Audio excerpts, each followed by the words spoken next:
All right, you know what does make me happy though? Is that it is Friday and it's time to look at what's coming up on streaming, in the movies, and we have the Culture Blaster. It's Michael Snyder. We welcome Michael Snyder to the show. He comes and goes on a rainbow. Welcome, Michael Snyder, everybody. Yay! Hey, hi, Kim. Bonne santé. That would be good health to you non-French speakers. I guess the Paris Olympics have me in a French state of mind, even with the COVID lurking. Yes, the spike in Rona cases. I am so concerned that Mark had to use the fainting couch today. Yes. But I'm happy that you're taking the wheel, Kim. You know, I'll tell you what, I'm concerned enough that I wore a mask at last night's theater screenings. Yeah. It's virulent in San Francisco and Los Angeles, and so am I guess. Before we get to... Not that it ever left, but it's definitely, resurging. And so wearing a mask at a screening where there's a lot of people seems like a really smart idea right now. Well, I'm nothing if not really smart. No, I do not want to have to use the fainting couch, Kim. No. I can't. How Victorian am I? Well, I'm not that Victorian. No. Speaking of my fair cities, San Francisco and Los Angeles, I do want to point out a big event happening tonight in San Francisco at the Haight Street Arts Center.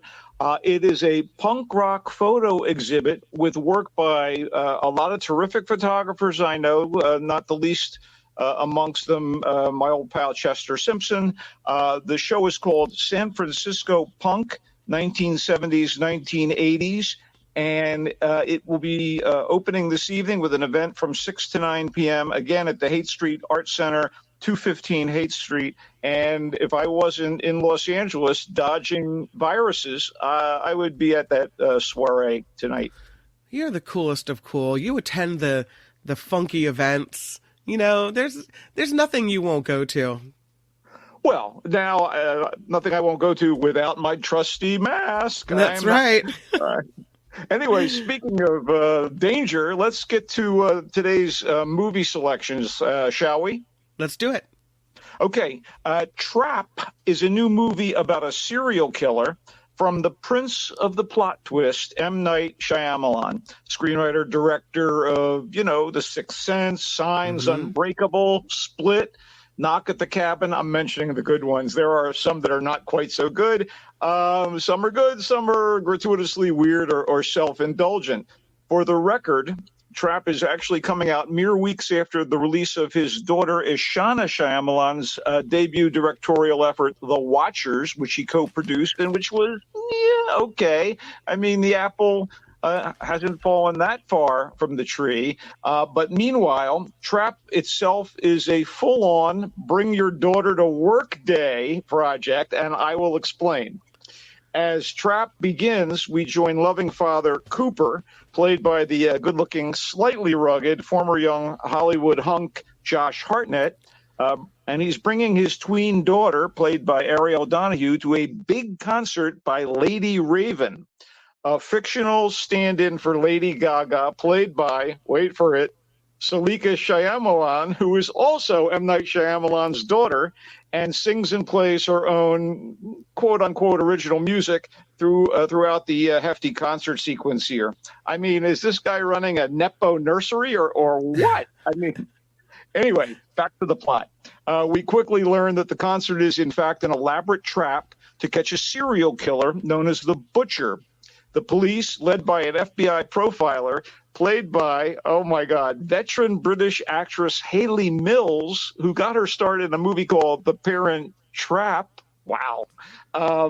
And the cops know the Butcher is attending the show, so they've surrounded the arena and are doing spot checks throughout to catch the guy. From the trailers and early in the movie itself, we also find out that Cooper is, in fact, the Butcher. So it's not a big spoiler. It doesn't matter because it's what happens after we learn this that makes the movie roll.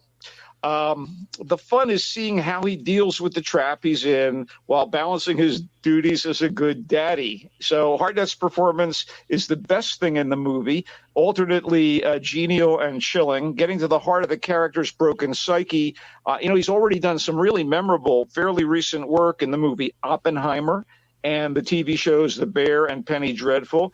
And now he's the engine that powers Trap, which is engaging and tense until a third act that goes surprisingly conventional for a serial killer movie, despite being a Shyamalan joint. And there is an odd, unexpected, and extremely unlikely hero turn that made me shrug. There are twists that seem telegraphed, but are never the big impact stuff we've come to expect from the director's most memorable work. Nepotism aside, it's almost confounding to learn that Salika is a much better singer and actress than you'd expect. And in fact, the end credits revealed that she actually has a recording contract with Columbia, which may be in the service of a Trap soundtrack album, but a deal is a deal. And if Trap isn't close to Shyamalan's best, it's not bad. I think it's a bargain matinee or a better bet for a streaming diversion when available. It is currently in theaters. Conditional, not terrible. We had Alan in the chat saying Shyamalan movies always seem to disappoint him in some way. That's fair. The ones I mentioned earlier worked for me for the most part. And it's just that, he goes to the well of surprise. Is there a well of surprise so often? Apparently somewhere.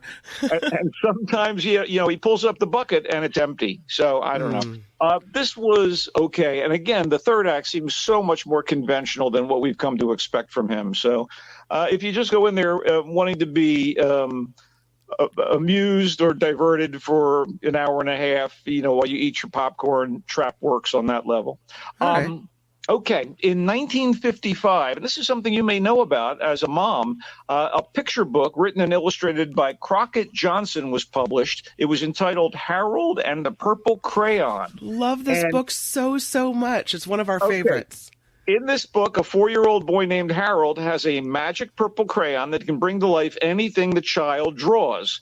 Simple and sweet. And it became a beloved classic of children's literature that inspired, I've seen this, a charming animated short in the late 1950s. It's vintage, and a 2002 cartoon series. So it took a while, but they finally got around to making the first live-action version of Harold and the Purple Crayon, this one starring Zachary Levi as a grown-up, but still somehow infantile Harold. I don't know how else to put it. I suppose they're going for comedy, but hey, you know what? Once you figure out what the purple crayon can do, you never want to let go of it. Right, exactly. And a live action version of a quote unquote adult, here I have air quotes again, Harold, as an adult. The idea is the picture book Harold grows up and draws himself out of the book and into the real world, where the filmmakers hope that hilarity and the warm fuzzies will ensue. Although it has a few laughs and does feature a usually reliable supporting cast, including Zooey Deschanel and one of Mark's favorites, Lil Rel Howery, it is mostly dull, charmless, and bloated, trying to force laughs with slapstick sequences that are unfunny despite the effort.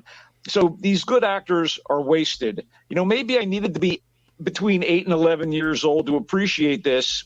Spoiler alert, I am not, but I can still get into that mindset. And trust me, if a kid's movie is good, I know it. The source material subtext about the wonders of imagination and creativity are still here and there, but the bulk of it is so mediocre that the message is undermined. One of the issues here is that the kid, Harold, grows up in the movie. So you lose that kind of sweetness element. And in a very obvious bit of casting, it's Zachary Levi. He plays Harold as a grown-up kid, just like his portrayal of the adult DC superhero Shazam, who is actually a magically transformed adolescent boy. The casting director didn't have to go very far to find his grown-up Harold, in other words. Alfred Molina narrates. Jermaine Clement of Flight of the Conchords is on board, and still no dice. Those are some big names in that movie. I know. Harold should have used the purple crayon to write a better script. How about that? Oh, no.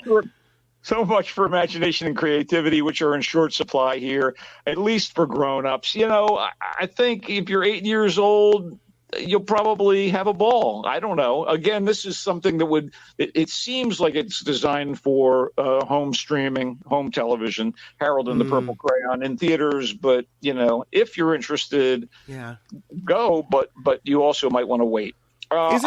Is it supposed to be a kid's movie? Yeah, it's a family film. Okay. It's meant for the whole family, but I think the adults are going to be like fidgeting. What can I say? And now for a movie I can wholeheartedly recommend, and certainly one of the better movies I've seen in a while. Kneecap is about a Belfast, Ireland hip-hop trio that is determined to rap in the Irish mother tongue. It is not only based on a true story, it features the actual people it concerns playing themselves in wildly entertaining fashion. They are former Belfast teacher JJ, moonlighting as a mixmaster, and the fast-rapping delinquents Nios and Liam Og, as they try to keep the word alive, as in, the classic Irish language. They're up against family members, prudes, cops, government officials, local rivals, and they're also dealing with their own flaws and excesses. Sex and drugs and hip-hop? Yeah, what's the issue? Anyway, I have to say the music is killer. And the performances are absolutely hilarious and engaging. These guys, I literally thought it was, fiction or actors performing the main roles. And when I learned it was actually the guys themselves, I was doubly impressed. So they're rapping in their native tongue? Yeah, and I guess it's Gaelic, right? Yeah. Is that what the Irish native tongue is? Or is Gaelic Scottish? No, I don't know. Gaelic is Irish, I think. Is it Irish? Okay. I believe so. I should have done the research, Kim. I apologize. Anyway. No, this is very interesting. The music is killer. The movie, written and directed by Rich Pepiot, is fast and funny and kind of inspiring. It's partly in English and partly in Gaelic with English subtitles for the latter. But their working class accents are so thick that I would have appreciated English subtitles for much of the English. But that's a minor quibble, to be honest with you. I have to say I was dazzled by this thing. And you know who's in this? Acting in a significant role? Michael Fassbender shows up, the great leading man. And he's always good in whatever he does. And in this case, I was just, totally caught up in Kneecap. It didn't kneecap me. It is a banger of a film, and I mean that in all the best ways. Kneecap is in theaters. Oh, it's in theaters. Okay, very cool. That's you've piqued my interest with that one, Michael Snyder. It might be a little rough for you, Kim. I don't know, but really? Okay. You're tough-minded. You can put up with a little bit of the seamy side of life, because these guys are deep in the Belfast equivalent of the hood. So, all right. Do you remember the 1984 fantasy movie, The Neverending Story? Yes. Okay. Tammy Stronach, the little girl who played the Empress in that film, is back after many years and starring in a new family-oriented fantasy movie called Man and Witch: The Dance of a Thousand Steps. Now, I see Man and Witch, and I start thinking about sandwiches. How do you handle a hungry man and all that? The Man Witch. Not what this is. That's not what this is about. This is about a goat herd in a fantasy world, a kingdom where the animals talk to the camera, and he's kind of a schlub and kind of inept. By the way, played by a guy by the name of Glenn Steinbrunner, who, in fact, is also the screenwriter of this particular movie. It was, by the way, directed by a guy named Michael Hines. I've never seen any other credits for him. And time is ever marching forward. So Tammy is grown up now. She's a full-on woman and pretty good here as the witch of the title. And in fact, she's better than the movie. I have no doubt that the filmmakers behind it hoped it to be the Princess Bride for the 21st century. And, boy, I sound so much like I'm hedging my bets this weekend. It isn't terrible, but it is not at the level of wit and whimsy of the Princess Bride. It's in that zone of fussy mega financed mediocrity where Harold and the Purple Crayon also exists, Oh. Anyway, so here's the weird rub in this film. The supporting cast, including people doing animal voices, is like so impressive. Shura Agdashlu plays the mother of the witch. Christopher Lloyd plays the father of the witch. Sean Astin does a lot of the narration. He's the voice of the dog. Michael Emerson, hardly visible here, is the evil wizard. Jennifer Saunders from Absolutely Fabulous is the voice of the goose. And Eddie Izzard is the voice of the sheep. And I guess it's a payday. And this is an even weirder aspect of it. Man and Witch only ran for 2 nights this past week in various theaters across the country via Fathom Events. I have no idea where and when it will crop up again, but I do think it should be at least streaming fodder for the little ones. It's, again, boy, I can't tell you. Michael Snyder says, not terrible. I just don't think that's what people are going to put on their posters. If I wasn't offended by it, kind of heavy-handed. But again, so much talent. I guess people got to eat, Kim. When you say to me it gets trapped in mediocrity, I'm not excited. I know, and the big names I mentioned, it's blink and you'll miss them, sort of. Yeah. I don't know where the financing came from, but they made the film, and it's nice to see Tammy Stronach getting work. She is truly the best thing about this. I'm surprised we haven't seen her in more films. That's her front and center if you're looking at a poster of the movie.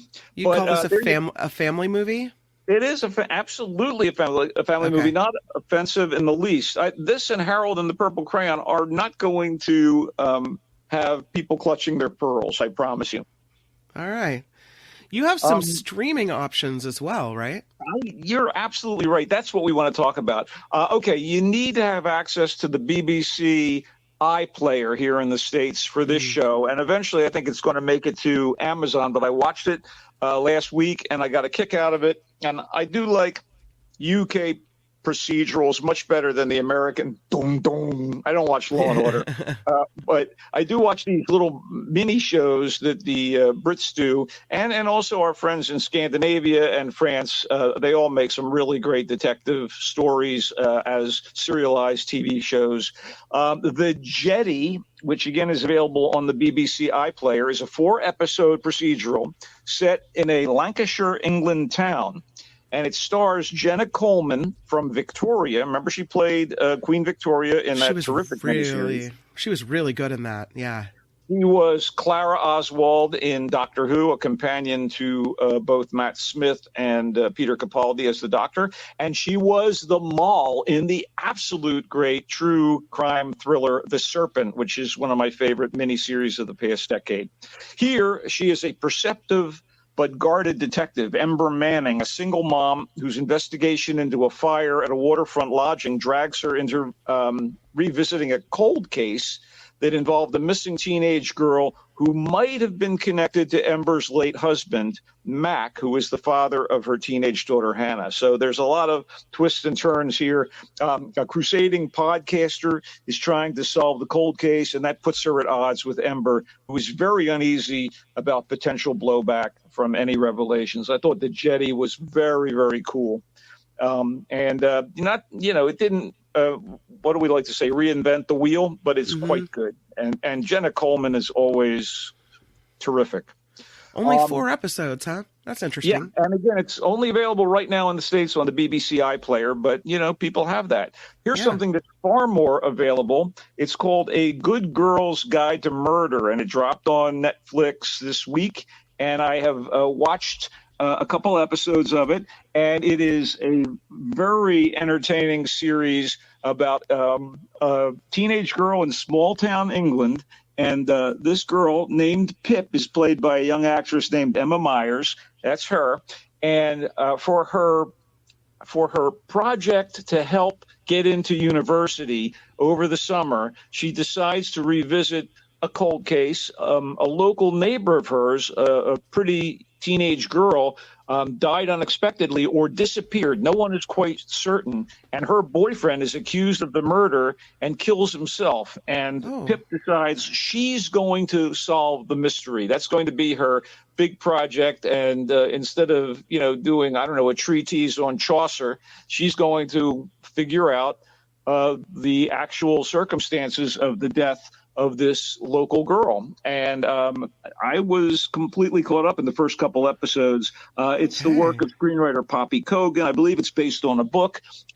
It is a BBC production in conjunction with Netflix, so you can see it easily if you do have the streaming service. And I'm having fun with it. Now, I like the cartoons and the superheroes, right? Yes, that's good. No, I'm looking. I'm looking for good stuff to stream because I've been stuck in this office for 7 days now, and it's pretty much all I have to do. So thank you. I'll put this on my list.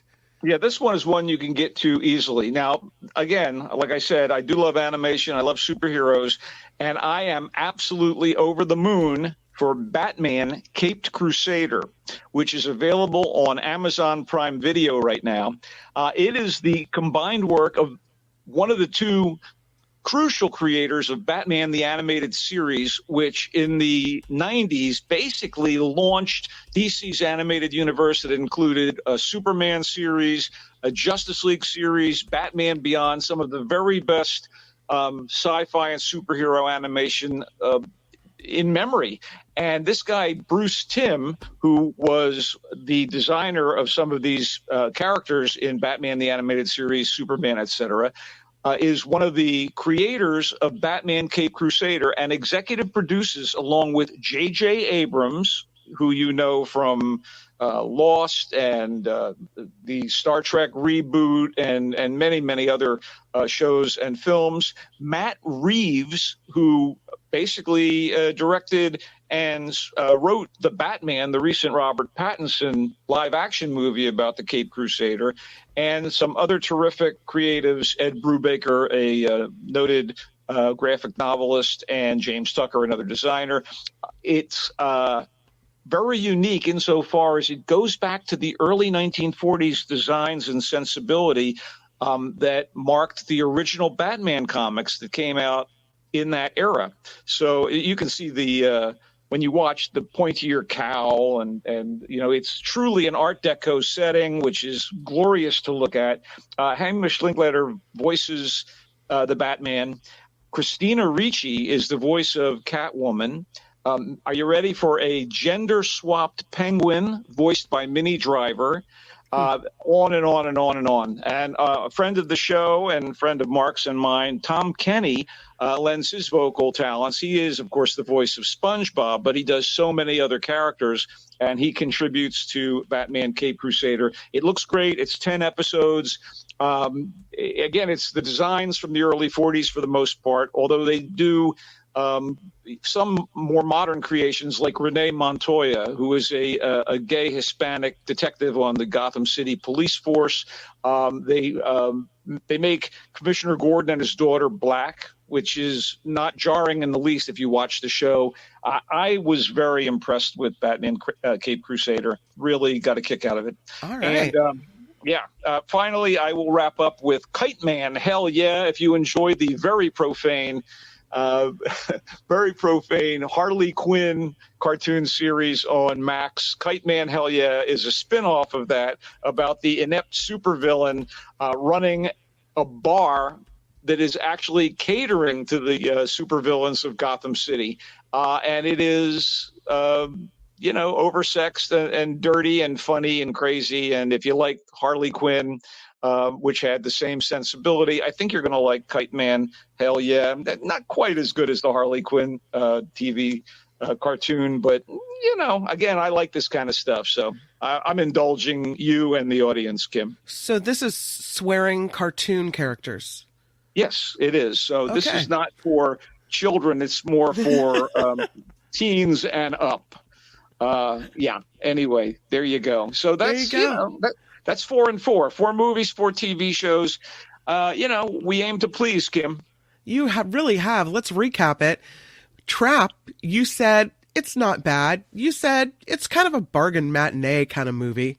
That's about the M. Night Shyamalan thick of it. Harold and the Purple Crayon, you called dull and charmless. You said the good actors here are wasted, and you said this is one to stream from home at some point. Yeah, if you have young kids, some of the actors look a little uncomfortable while they're going through their paces. I don't know. Maybe I'm projecting. Maybe I was uncomfortable as I sat there and watched it. I don't know. Kneecap, you recommend it. You said the music is great. It's fast, it's funny, and it's inspiring. Man and Witch, The Dance of 1,000 Steps. You said it's not terrible. You said it's a streamer. Yeah, but it's not terrible. At best, it's pretty ham-handed, you know. I believe you called it that it got bogged down in mediocrity as well. The Jetty, you say it's really worth watching if you have the BBC iPlayer, that it's a 4-episode good show that you enjoyed. The Good Girl's Guide to Murder on Netflix. You are into this one. You say it's a yes.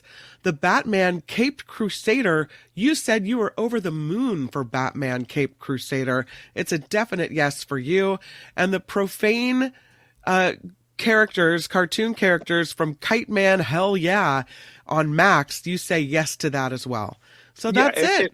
Yeah, if you can put up with it. That's what we got. We've got our Giants playing on the road. I hope they do well. It's always a pleasure, Kim. Get better, Mark. And everybody have a great weekend.